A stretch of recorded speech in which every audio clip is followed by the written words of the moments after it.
Hey y'all, welcome to another morning space with me, Kalu Aja. How you all doing? Reaching you guys from Lagos, Nigeria, 8 o'clock p.m. West African time. And I'm here with my guy, Olumide. And today, Olumide, we have a lot of topics to cover. Of course, we're here every weekend and we're talking money, personal finance, and of course the economy. So this is just one of our series. If you're just new to the podcast or to the spaces, we're here every Sunday and we try to talk about the current economic topics of the day, try to get how it affects your personal wallet. This weekend is going to be no different. We do have some topics we think are very germane to the week ahead. And I'm going to discuss that with Olumide as we go ahead. So, we've got the GDP numbers. We've got the BDC, the new Central Bank of Nigeria directive on the BDCs. We've also got the, what's it called? Let me pull this guy up. But Olumide, real quick, let me get you to unmute and introduce yourself before we get started, Olumide. Go ahead.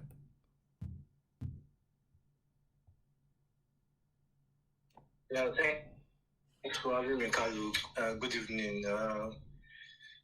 I can't remember when we had this space in Nigeria, so Yeah. it's been a pleasure. For those that attended the book launch, I think we saw a sizable amount of people, and a lot to say about the Nigerian economy real time. There are a lot of things we highlighted, and just like you said, key pointers this week. We have the all important MPC meeting. Last time, the last time we had was in July. Well, I'm just a financial market writer. I write in different platforms around the world. I'm also an analyst for an Israeli and an American firm. I also trade on the side. So I have a private fund closed, registered but not open for investors. So I practically live on the market. I read the market and I write on the market. Thanks for having me, Kalu. Thanks, Olumide. Yeah, again, thanks for also attending the book signing. Yeah, on Friday, we had my book signing. The book is called Let's Talk About Your Money. It was published about 2 years ago, but we hadn't really done anything official in Nigeria as such. So we came in to meet with those that bought the book, those that had questions, those that want to get a picture. We did all that. Lots of folks came in. I do appreciate everyone that was there just to meet and greet and make it a fun event. It was very nice of you all, and I appreciate that. Let's get cracking real quick, right? Let's start off with the BDCs. The CBN came out this week with a series of guidelines. We don't want to go into all what they are saying, but it's all about they want to regulate BDCs. They want to turn BDCs to quote unquote the same way banks are regulated. So they're going to be minimum capital requirements, even board level, compliance requirements. Essentially, they're going to turn these guys into the guys we see on the street, into formal financial institutions. That's what they want to do. I don't think anybody would begrudge the CBN from doing that.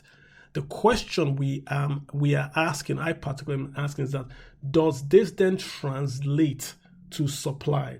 If a BDC today is not regulated and has no supply, will a BDC regulated tomorrow get supply? What's your take on this? Very interesting point out. I think if you look at the circular, I don't think they're concerned about supply. I think it's about managing the effects of the system. And if you look at the narrative, first of all, they want to digitalize FX payments, which I'm totally in support for, because if you look at one of the concerns I've always had about our FX markets is that substantial amount of cash is outside the CBN jurisdiction. And that was why I was a bit worried that why eating the P2P markets when we still have OTCs, particularly real estate market, we know a lot of sizable amount of dollar cash laundered in that market. You recall what happened in Kaduna and Lagos. The total amount of those alleged looted funds will definitely meet a normal one's annual FX bank revenue. So I think what they really focus, what Cardoso is really looking at is what Soludo did with the banking capitalization. The strategy is that he wants systemic players. He has tried to reduce the clause on banks, politicians. He wants to reduce the non-entities from having a grip on our FX market. So what he's trying to do is raise the capitalization for those that want to have national license. If you want to have business with community or states, well, the requirement seems to be decent. So I think it's all about managing the situation, bringing sanity to this, much sanity to the space rather than supply. I don't think the BDCs have the requirements to really boost supply. So essentially, you're saying we want to clean it up, recapitalize them, take away the players that are there from politicians and all that. Exactly. Yeah, but make the ecosystem more sane. You know, if you look at all the rules they brought out, you could see that all the concerns a lot of market operators and stakeholders have had in the past is what they're really highlighting. So I think it's more about strengthening the industry rather than looking at the supply side. Yeah, but why? Why? I mean, when I travel, you go to maybe Montreal or whatever you go to, the BDC guys are the shopkeepers, the guys that exchange tourist dollars. They don't need. Do you need 5 billion capitalization to be a BDC? I've once argued that we can have the restaurants, the mama put, all those people in quote as BDCs. What's the requirement? Why do I need 2 billion and a board of directors to be a BDC? All I'm doing is just taking dollars and giving naira. Why? They just. You've forgotten that you are in the world's most liquid financial market. You are in the world's most efficient market, and definitely look at a market that has 6 trillion waiting in money funds. You can't compare it with the Nigerian market. But I'll give you one of the similarities I'm seeing with the European market and what the CBN is trying to do. For example, when I was trying to change my dollars so in Europe, for example, if you have a standard account, you could change electronically your euro to pounds to whatever. But it becomes a problem when you're within the system, except you're at exit points in airports and unlike what you see in America. So, for example, you want to change your euro to dollar cash. It's not that easy, except you do have a special account. So, what they're trying to do is that, okay, well, if you really want to have business with our FX market, you must have some form of exposure. You must have, because, if you look at the number of BTCs, I can't really remember the number. Many of them are being tagged as political exit points, Asia's exit point, just used for money laundering and things like that. And it has not met the requirement because the essence of BTCs were to provide liquidity, take it closer to consumers. We've not really seen the advantages banning or not banning. We've not really seen much advantages. So I think what Cardoso is really looking on is body language from all the secular areas. This is that anybody that wants to have business in the country's FX market must have some form of capital requirements. And I don't think that is out of place. Okay, essentially, if I hear you right, we're targeting the corruption side of it. So, for instance, they're going to do the digital transfers, which means a politician cannot just bring in 10 billion naira and get $1 million, things like that. That's really where they are going to do clean it up. Exactly. And that's why you could see that there's another circular that says, okay, henceforth, even if you are collecting PTA or BTA, whatever, you get limited amount of cash. You see, one of the problems we've had over the years is that there have been a lot of cash that have not gotten back to the system. I've spoken to a lot of stakeholders in the banking industry, government officials, and one of the things is that you see, when your inflows and outflows don't really match and there's a disparity, you become more concerned what is really happening. So, when you can capture the transaction digitally, it's not a problem for the Apex Bank. It's not a problem for the Apex Bank. And that's why I did a survey, I think for the past 2 weeks. You go to many of these banks' head office, if you ask for $20,000, they'll tell you they don't have $20,000 cash. They can give you $10,000. You go to another branch. The essence is that they're trying to discourage cash withdrawals. They want you to, if you want the dollars, you can transfer as much. If you want to transfer 100,000, you can transfer 100,000. But the cash, they are trying to reduce that price. So I get what Cardoso is trying to do because he's trying to look at the fact that, okay, if you need dollar within the ecosystem, you have legitimate. Why don't you do transactions? Why are you saying cash? Why do you want cash? Why? So those street trading and things like that is trying to reduce that. A lot of arguments is that, well, with that, really, implementation has been the problem. And the problem the CBN has is that because unlike the US Fed, where they can really talk to sister agencies like the Department of Justice to really force enforcement, the CBN is quite conservative when it comes to enforcement. FX free trading has been banned as far back as 2015, but implementation has not. So implementation is what's going to make the difference. And I think that's why Cardoso said, okay, we're coming for a recapitalization, then we'll go to the streets. Okay, so that just be very clear. So this is really a focused on the corruption, illegal flow side of the business. This is not to do with the supply side. So a bit clearer. Okay, so just a final note on this.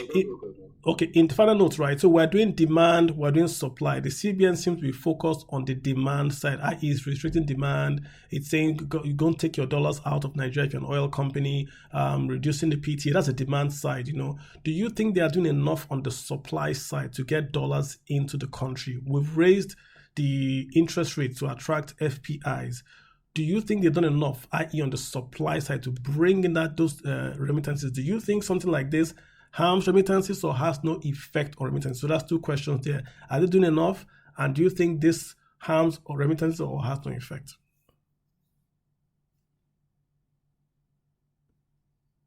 Are you still there?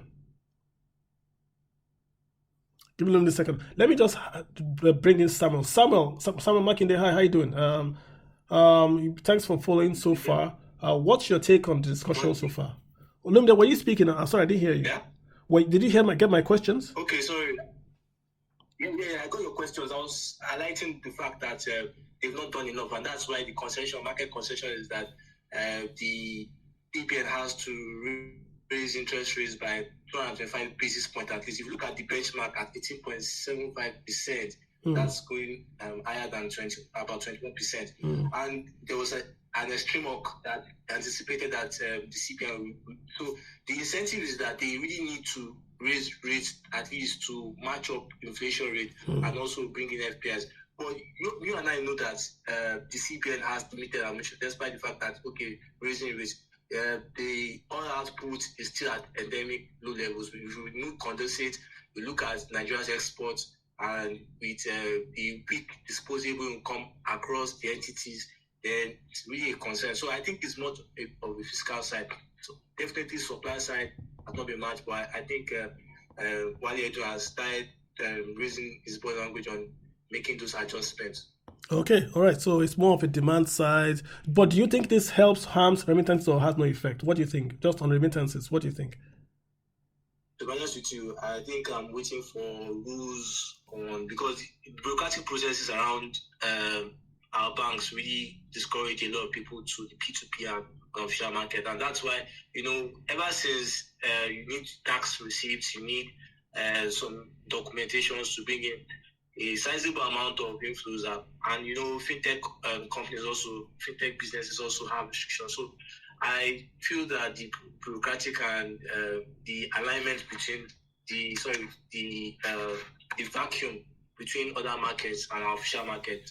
So I don't see it boosting, and I've not seen any positivity around, despite the reforms the CBN has made. Okay, just a final note, just a bit of clarity. I had a friend that wanted me to give dollars to someone in Nigeria, and wanted me to give money, not even dollars, money to Nigeria. And the Nigerian said, I prefer the physical dollars.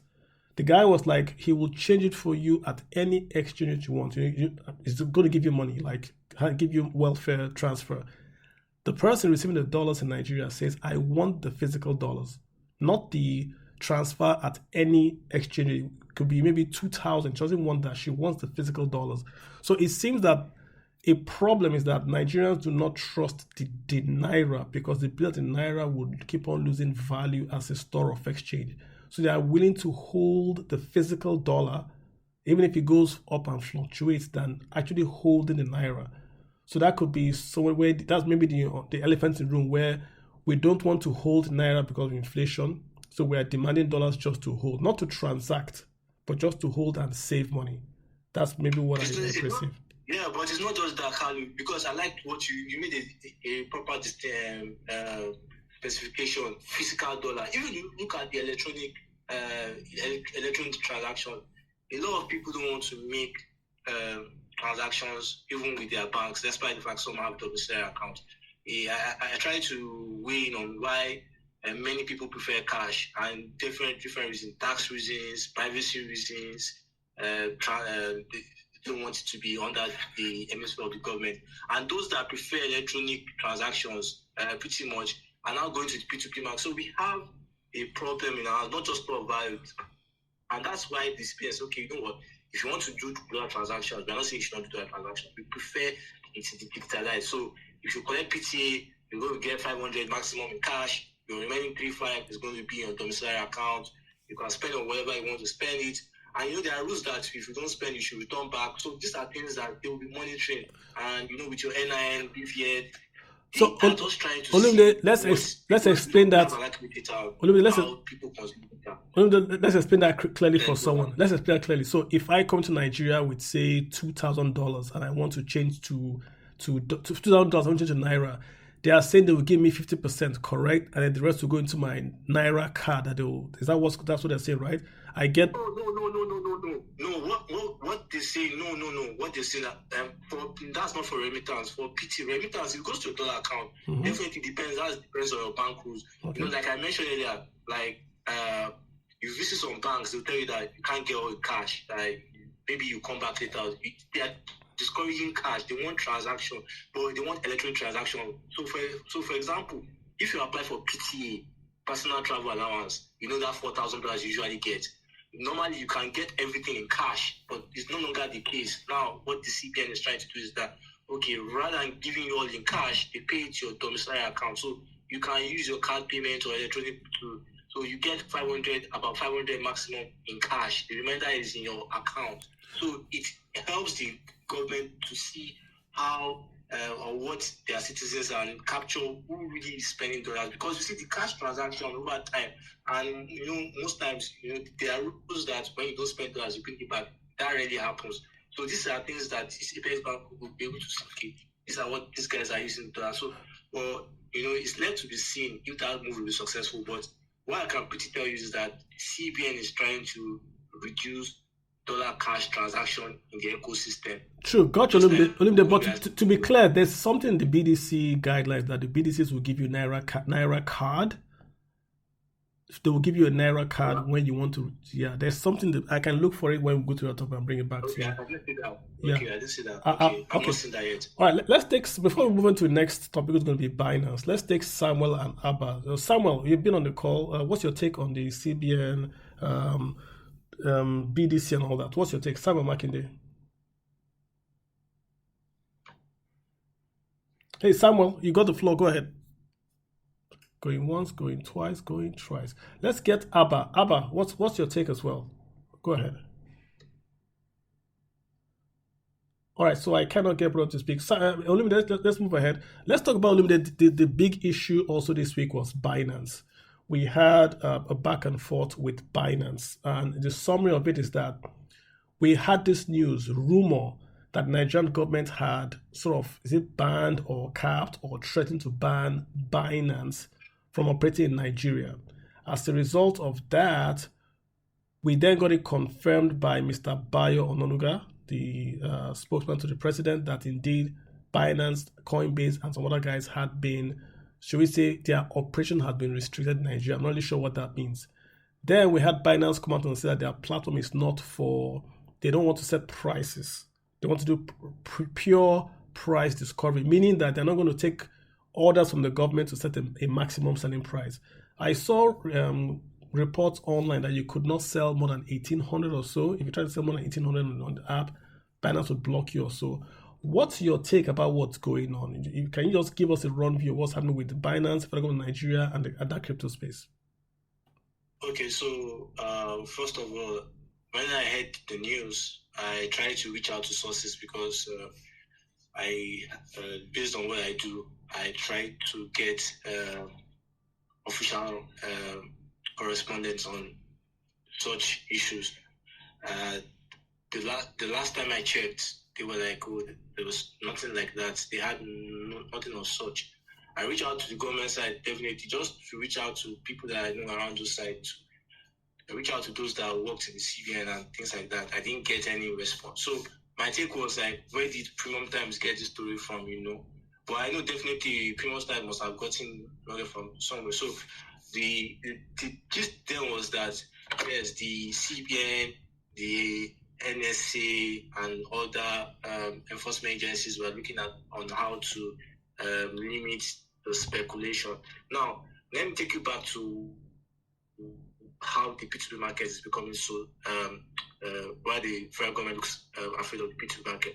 If you look at liquidity in the market, I've also said liquidity in the market is not, if you compare with the FMGQ trading volume, is less than a sixth of one sixth of the worst trading volume, daily trading volume on FMGQ.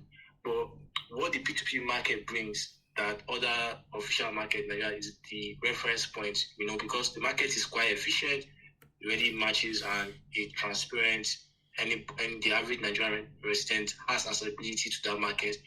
So a lot of people use that as a gauge, and the government got worried and things like that. Now, back to the P2P. There's some fallacy and there are some fact. The fact is that there are restrictions, because when you look at the website, for example, if you click on Binance on certain network, you can't have access to it. You cannot have access to it.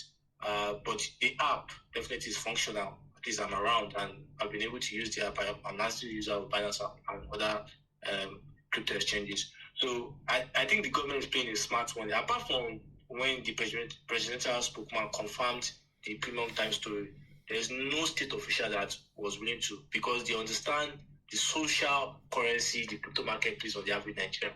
And they saw a backfired when the CBN retreated the ban in 2021. So I don't think the government right now wants to be on the bad side of the populace. So we didn't see an official statement. Then the vacuum became amplified when Coinbase said, the CEO of Coinbase said, no, Nigeria still has access to. So there's that kind of confusion. But, let me retrace. A lot of people said it was not repaired. What happened was that, if you look at press release, Binance released, it was suspended. And at some point, transactions, what you saw in the P2 market was restriction. And when you understand market making and how market work, if they had a limit, that would meet that the match manipulation and things like that. And they're just coming from a $4.3 billion. So the compliance team around Binance too, they don't want to hear things like, they don't want to hear things from that. So because who knows, maybe the Nigerian government can take that on them and they pay. So they are very careful, and that's why I said there was no. But yes, it's true that at some point the platform was broken. I complained about price mechanism, and that the price mechanism was so volatile because at some point it was moving 50, 20 naira per hour. So I think they suspended it, and before we saw people trying to, participants trying to bring the price down. Now, if you look at what's happening right now, the trading volume has dropped significantly, but it's still averagely normal. But the P2P now, the Naira is trading at about 1,005 before the spaces. So, the narrative is that market move by perspective, greed, and fear. So, a sizable amount of users are like, oh, wow, we don't want federal government issues. So they're selling off, and we see some splash going on. But that hasn't reflected on other currencies or in the physical black market. But I checked out at Marina, I checked out at Ikeja. I saw some people selling at 1,550 to 600 on Sunday. But Sunday is not really a good reference point because the market is highly liquid, and that physical black market is not very accurate when it comes to price specifications. So these are the summary of what's happening on the P2P market. So Olumide, in effect, right, it looks like there's some back channel between the federal government, maybe, and Binance to say that maybe a cap on the upper limit on the exchange on Binance. I read somewhere that they are not happy that it looks like the market is taking direction from Binance and is reflecting on the Forex market. So people go to the Binance P2P market, see 1.8, then they sell their dollars 1.8 in Nigeria on the normal P2P on the black market. What happened was that when you go to, Carlo, when you go to 1,820 something, I can't remember the accurate price, the price mechanism was suspended. If you notice, most of that, at some point for like 45 minutes, you could not even make any trade. For 45 minutes, you could not make any trade at that point. Now, it's very, because the Binance will never tell you that they capped, they will never tell you that, because that's a serious trouble, the regulatory problem for them. You cap manipulation because you don't cap. The market is not the market is should be like the floating market. It's not a fixed system. When the exchange caps, it becomes a regulatory problem. Despite the fact they don't have any regulatory, so they will not tell you cap.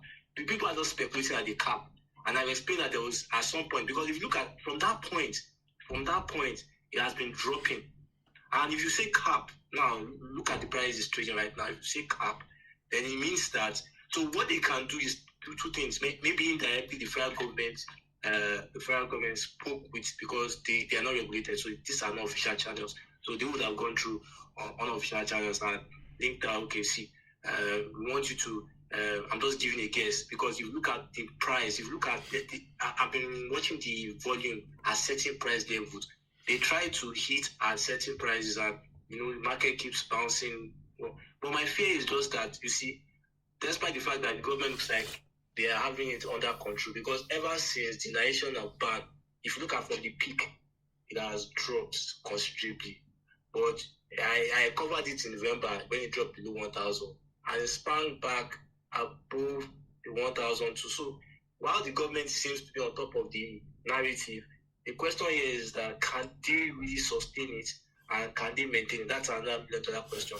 But right now, I think exchanges and Binance understand the rules, and capping will not be something they want to say. And that's why I said the press release said it off.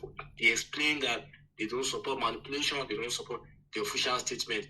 And I spoke to those that work in the listing department. In fact, I'll be in Paris blockchain next month, and one of the theme of is market efficiency. So I think they will not want to be on that slide after the aftermath of paying $4.3 billion to the Department of Justice of the United States. So Illuminate, just to be clear again, right? So if we look at the Binance action, which is, even if it's a rumor, there's a rumor that the government is intervening there to cap demand. We go to the BDC, there's a rumor that, it's not a rumor, the government wants to cap demand, i.e. by regulating that unregulated sector. These are people on the streets. They want to bring them in, regulate you, put capital base so that they can hold people accountable. They said don't have an office. And I just looked, just to clarify, I looked, if you bring in more than $500, I believe that's what it's saying, you would have to get only $500 in cash. The rest is going to be into your Naira card. So more than $500, you would get the rest on your card. Below $500, you will be given cash. I just looked at it. So if you sell, okay, that's fair. That's fair. Yes. If you sell 10,000, just like what you said. If you say they've been talking, why would you talk? For example, why would I be talking to you, Carl, and you ban me from coming to your house? Do you see? Is that not a contradiction? Why would I be good terms to you and you ban me from coming to your house? That's what, because if federal government banned Binance, restricted Binance portals, then why is it third party? So that's where it gets complicated. And you see, what the federal government is doing on their smart side is like, see, we know how it played out when the CBN released press statement on crypto ban. Well, we've not made it official, but Binance, we don't really want to have much to do with them in their ecosystem, because the truth of the matter is, if they have a talking arrangement just like what is reported, then it makes no sense for you to ban the Binance from your network. It makes no sense, because what conversation are you going to have? At least for the meantime, there will be a breach, there will be some at least there should be discussion before you make your final. So I think the rumors are just conflicting, because if you sit down and analyze all the rumors, you see that it's not connecting at all. You cannot ban an entity and you say you are still talking to them to cap if that doesn't make sense. Okay. And Binance is coming from a place that understand market manipulation, so they won't want to do those things. Okay, great. I just want to make sure that folks on the space understand what the BDC regulation is saying. If you want to sell more than 500, they will transfer to your bank account. And if you're non-resident, so if you come from the United States or Canada and you're selling maybe $6,000, they give you $500 cash. The rest is going to give it to you in a prepaid Nigerian card. That's what the law is saying. If you're below $500, they can give it to you in cash. So in a way, they want to know who is selling dollars in Nigeria, and they want to give you Naira cash. It's going to be tracked. That's where they're going to. I think I'm making a mistake. Is it Naira cash or Naira card? Because if you look at it, Naira card. Let me read it. Let me read it word by word. The documents, the payments to customers for cash purchases of foreign currency, the equivalent of above $500 shall be by transfer to the customer's Naira bank account. If the customer is a non-resident, a BDC shall issue the customer a prepaid Naira card. So if you live in Nigeria, they will send money to your bank account in Nigeria. If you're not living in Nigeria, they will issue you a Nigerian prepaid Naira card. This is the BDC proposed guidelines so far. Above $500. Yeah, that's what they're saying. So my question really was going to, like, they are stressing the demand side. They are stressing, okay, we're going to try to tamper down demand by bringing sunlight and regulation to that space. What about supply? Well, we know supply is coming from crude oil. We know supply also comes from lows and FPI and remittances. Do you see any movement in that regard? Do you think that the guys in the P2P will come over? I mean, most of these guys are just normal middle class for Nigerians that live abroad. They want to send money to their mom. Do you think representative BDC will make them come, or would it be a turn-off? Just your sense of what the market is saying, what that market is saying. Okay, so from what I'm saying, I think the CBN really has work on to convince the populace, particularly young people, because a lot of young people feel that the crypto market is being alienated because of the fact that it's an attack to their prosperity, to the avenue for prosperity, or avenue to make deal. We are in a place of high unemployment, so there's this trust issue between the government and just like I said, Carlo. Yeah. It's not for now. Is it going to push to the official channel? That's a $1 million question. I wish I can answer that. But what I will tell you for free is that the amount of drawdowns we've been seeing in the past will definitely be moderated. Okay. Because they are more concerned about inflows.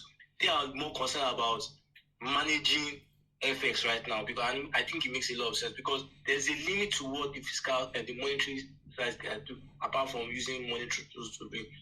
It's more on the fiscal side, just like Righty said. But what they can really do is reduce the drawdowns, reduce the outflows, or make sure that whatever comes in the system is properly utilized or managed. And that's what the regulation is all about for now.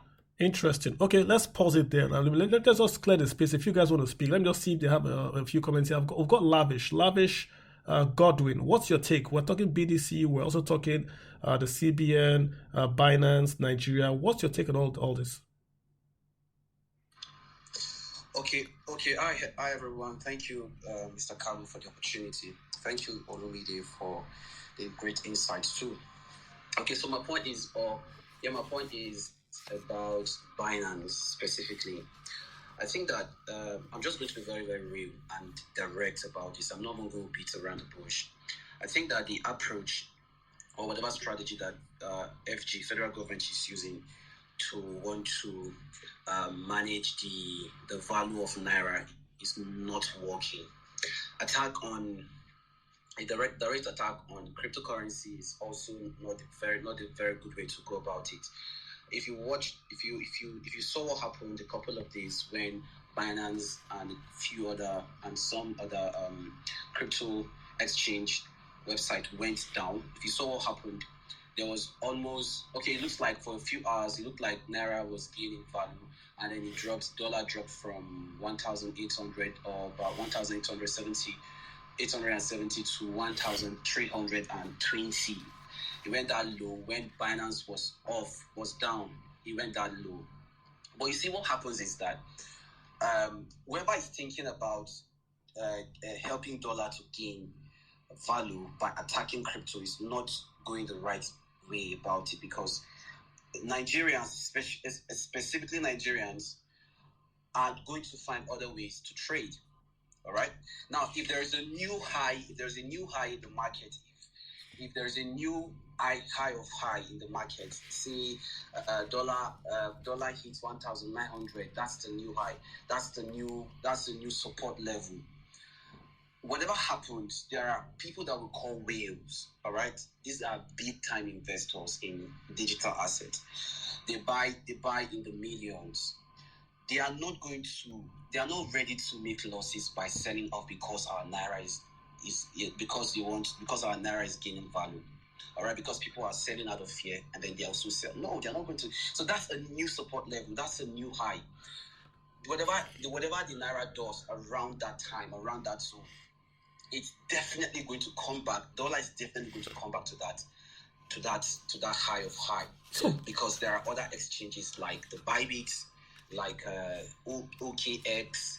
As a matter of fact, I know a lot of people who chatted me that night and said, hey, Lavish, what's going on? Should we sell out? And some of them sold, and some said, I'm not going to sell out. And some use VPN to move their funds from Binance to Bybit. Guess what? What happened that day was the rate was declining on Binance, but it wasn't declining on Bybit. Interesting. As a matter of fact, it wasn't declining on Bybit. As a matter of fact, when the rate got to 1,320 on Bybit, it was still around 1,630. So for people who were very smart that day, they just bought very low from people who were selling out of fear, and they were going on Bybit to sell. Bybit also has similar futures like Binance. So if federal government went through the back doors to have some sort of negotiation or whatever with Binance, it is not affecting Nigerians and it is not affecting the rate in any level. All right. Now I want to say something that might look like the very opposite of what Olumide said. Olumide said that it was rumor that Binance didn't put cap on the sell rate or something like that. Olumide, it was actually not a rumor. It actually happened. Do you understand? It happened because now, unfortunately, people could now no longer sell above 1,802 naira.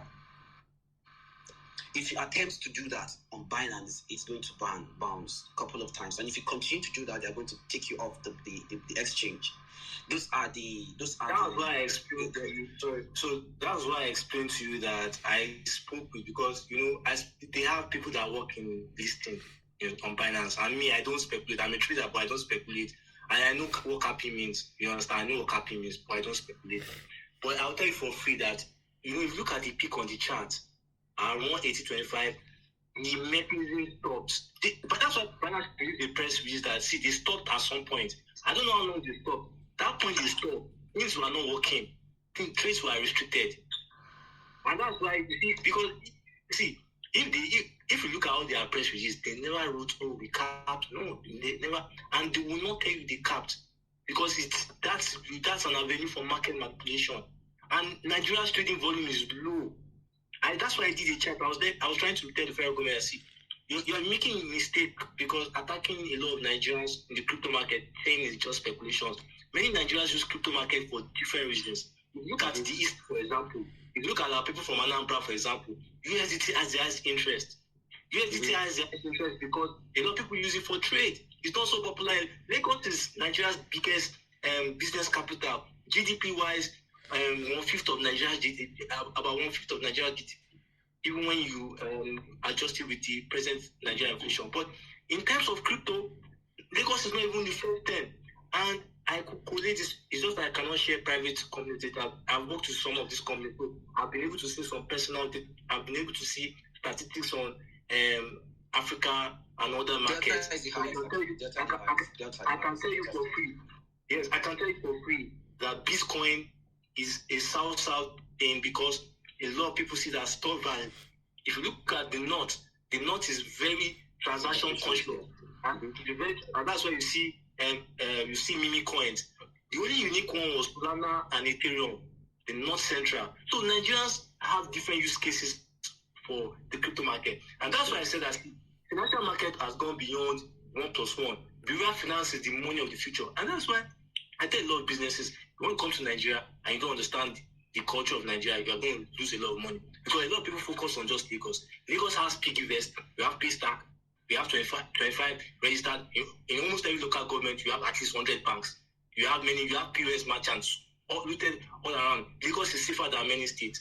So many states use crypto market for different reasons, and that's where the government is missing it. Because if you look at it just for speculatory reasons, you're going to to be caught off unawares. And that's why I said, look at it. Delta, are you saying that Delta don't know what USDT is for? Why are they keeping Bitcoin? Why is it too? Right from the time I've been covering Bitcoin, the social patterns of Nigeria's crypto market, Delta Edo has always been consistent. They've always been consistent. So these are things a lot of people need to factor in when we are looking at the crypto market, not just the speculatory reasons. And that's why I felt the government missed it, because a lot of people now see it as an attack to their own livelihood. A lot of Nigerians use for different things. Why is the Anambra man? The Anambra man is not average. Anambra man is an entrepreneur. He doesn't care about whether it's going to do 2 million. What he wants to do, he wants to process his trade. You know the bureaucratic process to make transaction through Nigerian banks. And that's why I wasn't surprised when I saw Anambra, Enugu, all these key states taking USDT interest. Why was it not Lagos? After all, Lagos has many options. We have many rich guys that use Standard Chartered. We have many rich guys that use RMB. We have many rich guys that use Citi Stanbic. So before they think of USDT, they have many, but we don't have that opportunity. There's no city in Anambra. There's no city bank in Anambra. There's no RMB in Anambra. There's no all these priority customers in Anambra. So you have to understand the Nigerian market before you make all these points. And that's where government, I say that government, this is not a 1+1 situation. You have to sit down, you have to look at it from the behavioral perspective, the social implication, and because systemically the P2P market is just a concern for reference point. It's not a threat to Nigeria's FX market. Yes, you could see it has been dropping because a lot of people use it for reference points. But when you talk of liquidity, how many Nigerians really have liquidity to really cause a stay in the FX market? The Minister of Finance said 5% of Nigerians only have 500,000 above in their account. 100,000 moved the Nigerian stock market last year. So if you quantify all those things, it means that we moved Dangote and Rabiu. We have moved about 1/5 of the dollar in Nigerian banks based on Bloomberg data. So how many Nigerians really have dollars in their account that can really pose a threat? So the question is that the really powerful entities are who government really need to focus on rather than just making a bad day out of the P2P market. Hold on. Let me put it very straight. Okay, somebody was doing something. Yeah, I was just saying, I think let's not oppose, but I think the point is this, right? Right or wrong, the perception is that the government is trying to interfere with the price discovery on Binance. I think that's a fair assessment that there's something happening in Binance, because like Lavish has said, if you went out to somewhere else, you could trade at a different price. And so it couldn't be that Binance guy was on lunch when the other guys were trading. Something was happening. Mm-hmm. So I think we can round that up. I think it's a perception. And sometimes perception, they say smoke and fire and all that. Binance is the biggest. So I would take it that the perception was there, which is factual. Okay. So Lavish, truth is real quick. Nigeria, you see all of the data and the records we have in the books and all, they're valid, right? But I speak from experience. For the purpose of privacy and one or two other personal reasons, I wouldn't want to just say some things about me here on this platform. But I tell you for free that whoever said that, what's his name again? The Minister of Finance, right? That said that 5% of Nigerians do not have more than 500K in their bank accounts. That might be true. But speaking from experience and speaking from somebody who runs an exchange here in Africa, I can tell you for free that bulk of these guys do no longer put their money in local bank account. It's no longer in fiat. The rate at which Africans, specifically Nigerians, are adopting cryptocurrencies, USDT specifically, is high. 8 guys, I'm not even using grammar for this one right now, 8 guys out of 10 have their monies and assets in wallets, not in banks. And that's why when the issue with Binance started, there was almost a chaos in there was almost a chaos in Nigeria, because a lot of people were scared that they were going to lose their asset, and that's why they were moving it from Binance to other wallets. So okay, Lavish, I hear you. Lavish, I hear you. I think we've made the point. It's pretty clear. The P2P market is really out there, and like I made this comment to Lumide. Right now, the CBN is competing. It's real competition with the P2P. So whatever we are doing, we must take into account that there's a second market that the CBN cannot quote unquote control. I think it should just be out there in the minds of the policymakers that yes, these guys are competition. They might not be regulated, they might not have a lot of money, but they are competition. If you don't want to use the CBN, you can use these guys, and that's competition. That's the point really that I like us to take away. It doesn't matter if they're regulated or not, but they are competition, right, Lavish? And then we'll just close out from the Lavish. That's just it. Okay. Yeah. Yeah. Real quick, because I want to recycle them as well. Let me just Lavish final words so I can recycle. Say it again. So, any final thoughts? I want to go to Kingsley and Samuel before I come back to Olumide. No, I'm saying that, like you rightly said, that whatever the CBN is doing is helping, because for a while now, even though it's weekend, for a while now, the rates have not been really that high. But we'll hope that in the coming weeks, it's not going to go back there. But for whatever they are doing is good. But the attack on cryptocurrency is too direct. Okay, question for you. Has the Naira gained value? Question: Has the Naira gained value? Lavish, has the Naira gained value on the P2P market? Has it gained value? The Naira? It has significantly. It has. I mean, it's been within 500, 600, 500, 600. So I mean, it gained from the day that whatever happened to Binance happened to date, it gained value. So what's the exchange rate? Yeah. Did you know the exchange rate right now? 1,530 thereabout. And it was how much before? 1.8? It was 1.8, and then it came down to 1,320, and then it went back within 2 hours. It went back to 1,680, and then 700. Now today, from on Friday, came back to 1,650. As of this afternoon, I traded at 1,590. So as of now, it is 1,538. Gotcha. Okay, thanks for the information. I got Tunil Amolegbe. Good day, sir. Hi, Carlo. How's it going? Very well, sir. What's your comment, sir?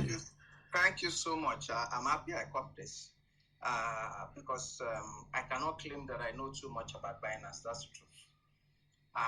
My understanding of it is that it's a digital marketplace, and there are other digital marketplaces.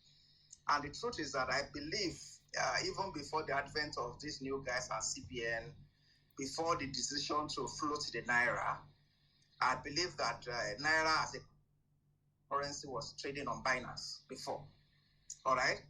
And I doubt very much if the sort of volatility we started seeing in that market was this much when before the decision to float the before the decision to float the Naira came up. All right? Now, my understanding is that markets typically fall into two categories: the regulated market and the unregulated market. The unregulated ones, I believe Binance and the likes will fall into that category. And typically, nobody should mess with the unregulated market because, again, I mean, as you have mentioned, it's supposed to be a P2P market. People can do whatever they want with their money. After all, it is theirs. I think that we are seeing the sort of attention that the likes of Binance is gaining now, because unfortunately their action is now having real life consequences. Because what is now happening is that the regulated markets are now taking their cue from the unregulated market. I.e., instead of the regulated market to be doing their own trading and have no impact on the unregulated market, what is happening now is that the regulated market is now taking their prices from the unregulated market, and that is having real life consequences in terms of pricing of not only currency but virtually everything within the economy of Nigeria. And I guess that is the reason why the CBN needed to step in, and their stepping in is coming in two forms. First of all, restructure their regulated market properly so that people are doing the right thing. Secondly, to now see to bring that actual separation between those two markets, so that the unregulated market continues to do its own thing and the regulated market continues to do its own thing. In as much as one is impacting the other, we are going to see the kind of action we are seeing. All right, so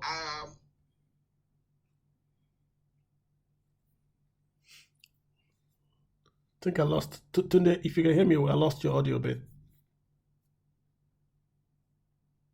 Okay, I think an important point Tunde I just made there that exactly the P2P, which is the unregulated parallel market, is actually the one driving price discovery for the Nigerian economy. I think we all knew that, and I guess that's why the CBN is moving. So I lost Tunde's audio. Let me quickly get King K here. Then Olumide will come back to you and then we'll continue our discussion. Let me get King K and Samuel. King K, you've got the floor. Please go ahead.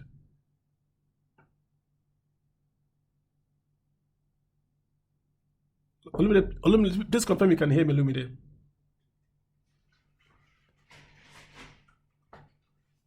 Hi, Olumide, can you hear me?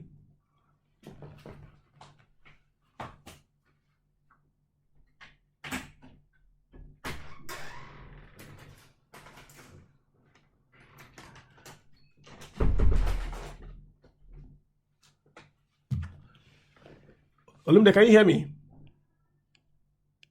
Okay, hi. If anyone can hear me, give me a thumbs up, please.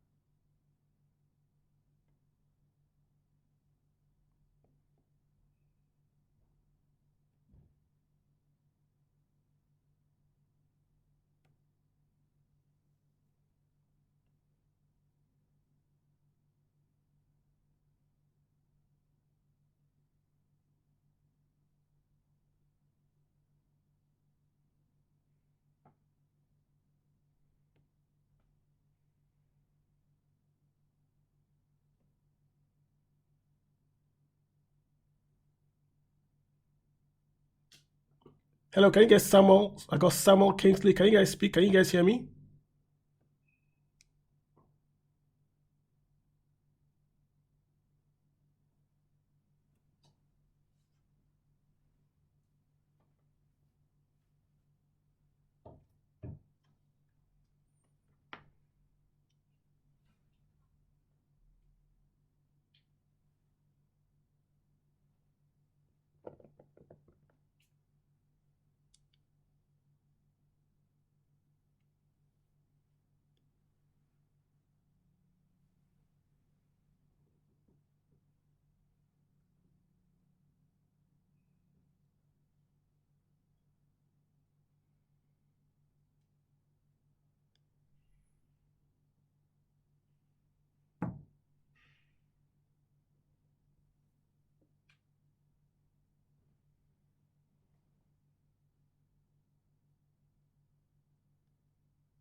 Hi, Olumide, can you hear me?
It's, so it's down.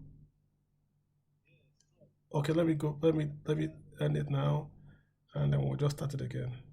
And then okay, so let me do this again.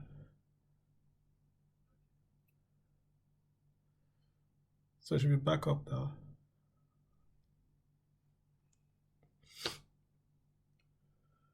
Turn the Wi-Fi. Yeah.